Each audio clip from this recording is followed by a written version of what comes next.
In my free time, I like spending time with my family, spending time with my kids. We enjoy going to the beach and doing water sports. I used to play golf, but I wasn't very good at it. My kids are getting older now, so I'd rather watch them do whatever activity they're doing than go out on the golf course for 6 hours and be miserable.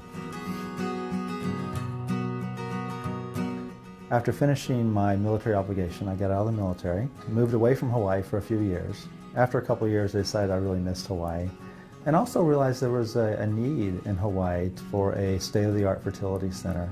So I moved back to Hawaii and built the Fertility Institute of Hawaii and the laboratory here in 2010. So during my residency, I decided to do reproductive endocrinology and infertility. At the time, it was a very novel field. IVF had only been around for approximately 20 years or so.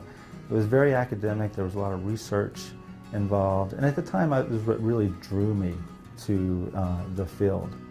Subsequently, my passion for the field is a little different. Now it's also helping the patients, but for more of a personal reason and kind of a selfish reason as well.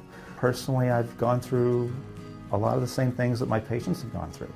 So I understand their desires to want to have a family. I understand their fears. I understand my wife and I, tried to have children late in life. And so we had to undergo Clomid and intrauterine inseminations and failures with that.